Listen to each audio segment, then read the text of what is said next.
waxay noqon kartaa siyaasaddu ama qofka waxa uu aaminsan yahay sabab ku qaadi karta qofka ka soo horjeeda argudasho ama in uu ku dilo.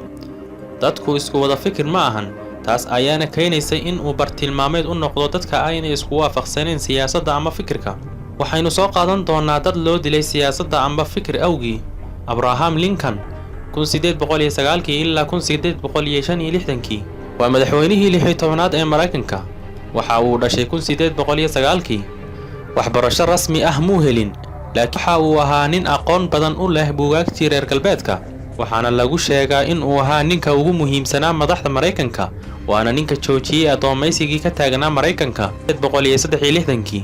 waxa uu masraxa siyaasadda ku soo biiray 1854 asagoo musharax ka ahaa xisbiga jamhuuriga. waxaa la shirqoolay 14 Abriil 1865 markaas oo uu ka soo qayb galay bandhig riwaayadeed lagu qabtay gobolka Maryland.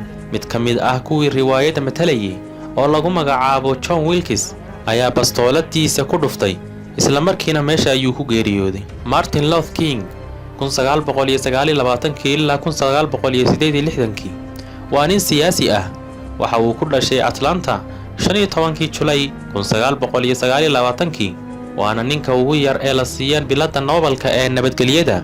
waxa uu ka soo jeedaa Afrika, wuxuuna ku soo caan baxay in uu adoomeysiga iyo midab kala sooca la joojiyo. markay da'diisu ahayd 19 jir, waxa uu dhameeyay jaamacadda.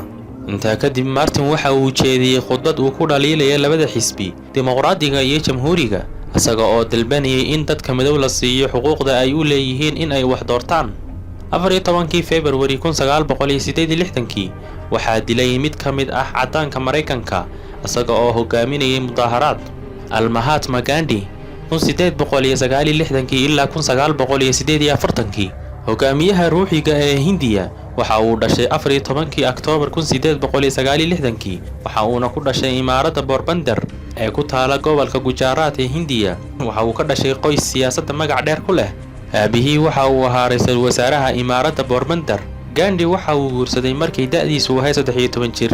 waxa uu u safray Britain 1882 si uu u soo dhigto qaanuunka. kadib waxa uu ku soo noqday Hindiya 1890. waxa uu qabtay hoggaanka xisbiga mu'tamarka sanadkii 1921. waxa uuna qaaday xamlooyin lagu yareynayo faqriga, lagu ballaarinayana dhaqaalaha. waxa uu ka shaqeeyay sidii ay Hindiya uga xoroobi lahayd gumaysigii Ingiriiska. 4 sano oo la xidhay kadib waxa ay heshay Hindiya xornimadeedii. waxa uu isku dayay Gandhi in uu mideeyo qowmiyadaha Hindiya, laakiin dadkii haystay Hindooska ayaa arrintaas ka diiday, waxaana la dilay 30 July 1948. da'diisuna ay ahayd 79 jir.